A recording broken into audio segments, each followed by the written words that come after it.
Good morning. इससे पहले की वीडियो में हमने कंपाउंड माइक्रोस्कोप के पार्ट्स और फंक्शन के बारे में बताया था, तो इसमें थोड़ा सा रह गया था। तो जो हमने अंडर द माइक्रोस्कोप स्लाइड रखी हुई है, तो इसका विजन कितना गुना दिखाई देगा, तो इसके लिए हमने ये हमारा मैग्निफिकेशन इसका निकालना होगा कंपाउंड माइक्रोस्कोप का। तो अपर पार्ट में ये जो बॉडी ट्यूब है, इसके अपर पार्ट में हमारा ये आई लेंस लगा होता है और इसके लोअर पार्ट्स में ये ऑब्जेक्टिव लेंसेस लगे होते हैं। तो ऑब्जेक्टिव लेंसेस की पावर मल्टीप्लाई जो आई लेंस है इसकी पावर को हम मल्टीप्लाई कर देते हैं, तो उतना गुना हमको जो स्लाइड एक्चुअल इसका जो साइज था उतना गुना हमें दिखाई देगा। जैसे 10x का ये स्लाइड है, x जो है ऑब्जेक्ट का साइज है, x जो 15x या 10x इसका साइज है, तो ऑब्जेक्ट का साइज होता है। तो इसका अगर 10x है, 10x मल्टीप्लाई इसके, अगर ऑब्जेक्टिव लेंस का भी हम 10x लेते हैं तो दोनों को मल्टीप्लाई कर देंगे तो 100x ऑब्जेक्ट का साइज हमें दिखाई देगा।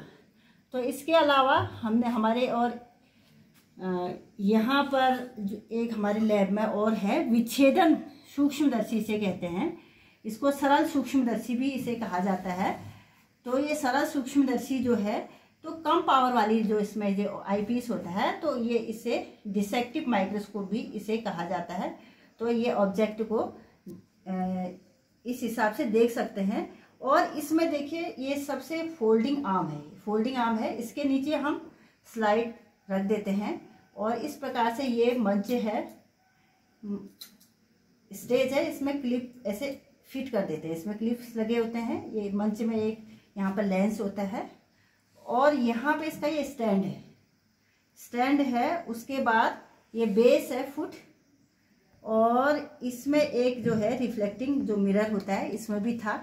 तो इस प्रकार से जो एडजस्टिंग नोब है एक इसकी, इस यहाँ पे फिक्स करने के बाद एडजस्टिंग नोब है, इस नोब को हम ऊपर नीचे करके आर्म को, स्टैंड को यह ऊपर नीचे कर सकते हैं और ऐसे हम देख सकते हैं ऑब्जेक्ट को, और उसका जैसे इमेज है और इसका व्यू हम इसमें अंडर द माइक्रोस्कोप कैसे दिखेगा वो हम देख सकते हैं। ये कम पावर वाला लेंस होता है, एक सिंगल लेंस इसमें होता है। तो ये जो हमारे घड़ी साज हुआ करते थे पहले, उनके आँख में ऐसे फिट करके वो घड़ी के पुर्जों को इस तरह से फिट करके वो घड़ी के पुर्जों को ऐसे देखते थे और घड़ी को ठीक करते थे। तब हम उनको देखते थे। तो यही लेंस जो सरल सूक्ष्मदर्शी से कहते हैं, यही लेंस उनके आंखों में फिट होता था। और इस प्रकार से जब हम स्लाइड्स बनाते हैं तो हमारे पास स्टेन्स भी रखे हैं यहाँ पे। जब हम अनियन पील्स की स्लाइड बनाते हैं तो इसमें हम आयोडीन सोल्यूशन या सेफ्रेनिन सोल्यूशन, ये दोनों सोल्यूशन इसमें हम डाल सकते हैं। रासायनिक गुणों को डिस्टर्ब किए बिना ही ये उसमें एकदम डार्क स्टेन देता है और इस प्रकार से स्पष्ट कोशिका हमको दिखाई देती है। और जब हम ह्यूमन चीक्स एपिथेलियल सेल्स की जो स्लाइड बनाते हैं एनिमल सेल में, तो उसके लिए हम यह मिथाइलिन ब्लू सॉल्यूशन यूज करते हैं। तो इस प्रकार से जब हम स्लाइड्स बनाते हैं तो ये स्लाइड्स का जो साइज है ये हम दिखाते हैं। आयताकार पट्टी ये आपको दिख रही होगी, ये ग्लास की है आयताकार पट्टी। ये इसकी जो लेंथ है वो 75 मिलीमीटर, जो इसकी विड्थ है वो 25 मिलीमीटर होती है, और इसकी जो थिकनेस है, जो मोटाई है 1 मिलीमीटर की होती है। तो इसमें जब स्लाइड्स बनाते हैं इनके इसमें डालते हैं हम, जब अनियन पील्स को हम जब निकालते हैं तो इसमें डालते हैं, तो ये सेफ्रेनिन से कलर करते हैं।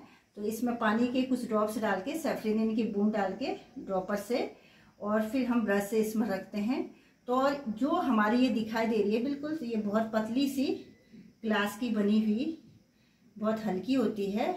ये कवर स्लिप हम इसको इस तरह से फिट कर देते हैं, 45 डिग्री एंगल पर हम निडल की सहायता से इसे फिट कर देते हैं इस तरह से, ताकि इसमें एयर बबल न पड़े। और फिर हम इसको माइक्रोस्कोप के नीचे रख के ऑब्जर्वेशन के लिए देखते हैं। तो आयताकार सेल्स इसमें हमको दिखाई देती है। इस प्रकार से जब हम बनाएंगे तो आपको दिखाएंगे।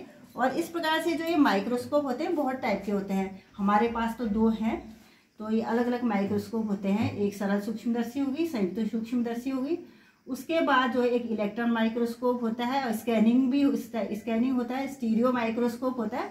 तो अलग अलग उद्योगों में, बड़े बड़े उद्योगों में अलग अलग टाइप के आजकल आ गए हैं। तो इस प्रकार से अलग अलग माइक्रोस्कोप के टाइप हो गए हैं। तो हमारे बच्चों के जो ऑब्जर्वेशन के लिए, स्टडी के लिए 2 माइक्रोस्कोप हमारे लैब में हैं, तो हम इसका प्रयोग करते हैं। धन्यवाद।